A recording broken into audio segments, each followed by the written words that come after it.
அன்பர்களே, இயேசு சபையை புனிதர் லொயோலா இஞ்ஞாசியார் தொடங்கினார் என்பதை நீங்கள் எல்லாரும் அறிவீர்கள். அத்தகைய இயேசு சபையிலே தொடக்க முதல் எப்படி இருந்தது என்பதை நாம் சிந்திக்கப் போகிறோம்.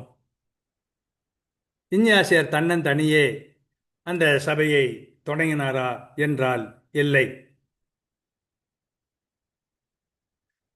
புனிதர் இஞ்ஞாசியார் தலைமை பண்பு மிகவும் பெற்றிருந்தார். யாரிடமும் எளிதாக பழகக்கூடியவர். நண்பர்களை அப்படியே ஈர்த்து கொள்கிறவர். பெரிதும் அன்பு செய்யப்பட்டவர். ஆகவே அவர் எங்கெங்கே இருந்தாலும் சரி, அங்கெல்லாம் பல நண்பர்களை அவர் கண்டுபிடித்தார். இனிகோவின் நண்பர்கள், பாரிஸ் தோழர்கள், இயேசுவின் தோழர்கள் என்றெல்லாம் அந்த குழு வளர்ந்தது. அந்த இயேசுவின் தோழர்கள் என்பவர்கள் தான் இயேசு சபையை இஞ்ஞாசியாரோடு சேர்ந்து தொடங்கினார்கள். அப்படிப்பட்டவர்கள் 9 பேர். பாரிஸ் நகரத்திலே புனிதர் இஞ்ஞாசியார் முதுகலை படிப்புகளே ஈடுபட்டிருக்கும் பொழுது விடுதியிலே அவரோடு ஒரே அறையில் தங்கியிருந்தவர்கள் 2. அவர்கள் புனிதர் பேதுரு பாவர், புனிதர் பிரான்சிஸ் சவேரியார் 2 பேரும் ஆவர். பிறகு 4 பேர் இந்த கூட்டத்திலே சேர்ந்து கொண்டார்கள். பெரும் அறிவாளிகள். தியேகோ லைனஸ், அல்போன்சோ சால்மரான், நிக்கோலஸ் போபடில்லா, சீமோன் ரொட்ரிகுவஸ் என்பவர் அந்த 4 பேரும்.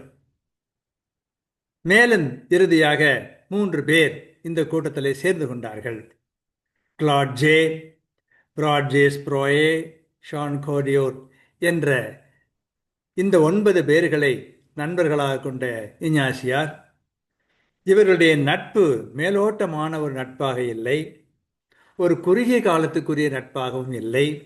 அது நிலையான நட்பாக இருக்க வேண்டும், அது நிலையான நன்மைகளை செய்கிற நட்பாக இருக்க வேண்டும் என்று விரும்பினார்கள்.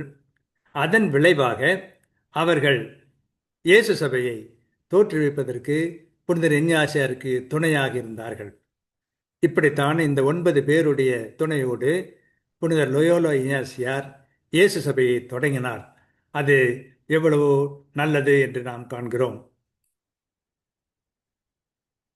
இந்த 9 பேரை வைத்துக்கொண்டு இயேசு சபையை தொடங்கின இஞ்ஞாசியார் அது எவ்வளவோ பெரிதாக வரும் என்று அவர் கனவு கண்டாரா தெரியாது. ஆனால் அவருடைய காலத்திலே அது சின்னஞ்சிறு சபையாகத்தான் இருந்தது என்பதை பார்க்கிறோம்.